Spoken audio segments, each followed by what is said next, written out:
yun. Pumunta ka din eh, may sinasabi si Ate Milet. Sabi ko, minsan lang yun mangyari sa anak mo.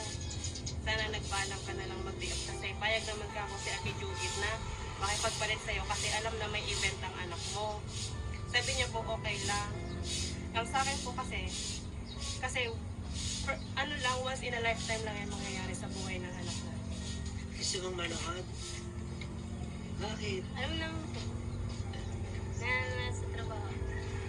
Oo, dahil kailangan mo magtrabaho din. Ano po naman? Dahil ng pantighin. Can't wish you. Dahil ng pantighin. Can't wish you.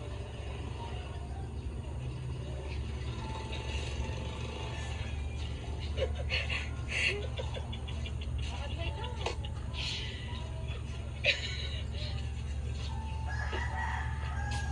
Gusto mo panoorin ang anak mo?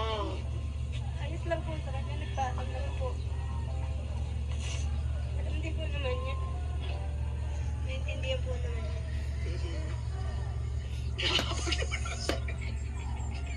Alam po naman. Hindi, alam po na niya. Narimitan niya po. At pambaon lang po niya. Naniningit niya sa amin. Pambayad po mga score, tsaka po yung sa mga project.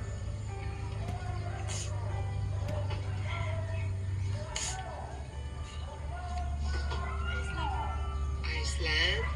Ano po yun? Sinasabi din po niya sa akin. Pinapupunta lang niya po ako sa school. Pag may paper mo, kaya talaga. Sino makeup artist ang anak mo? Ano po, sila na lang din. Aba, ibig sabihin magandang babae ang anak mo at kasali sa pageant. So, yun pa yung nakakasali po talaga mo na ng elementary. Ah, Yung sinasali po ng mga teacher. Kaya kamukha mo gang anak mo. Kamukha niya. kamukha ko. Ano ka? Ngalan ng ngalan, agang-aga. Ayos lang po, no? Hindi naman po nagtatanim na. Ayun pa naman sinasabi namin sa kanya. Hindi nagtatanim na sama ng loob. Kasi sabi ko lang namin mag-aaral sila. Para pa naman yung sabi. Kung yakapin niyo naman si Ate Che.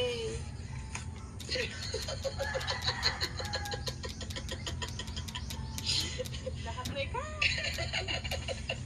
Ayos na lang. Para sa ispa naman eh. Pwede tawagan sa Ate Judith. Sabi naman po natin Judith talaga kahapon eh. Oo. Okay lang naman daw po sa kanya talaga. Kasi nga naintindihan po ng Judith na sa anak niya. Tatawagan na lang si Ate Judith ating Hindi kasi syempre para sa akin po syempre magulang din po ako. Parang syempre kahit ako'y nandito man halimbawa, ang isip ko po'y Nandito. nandun din.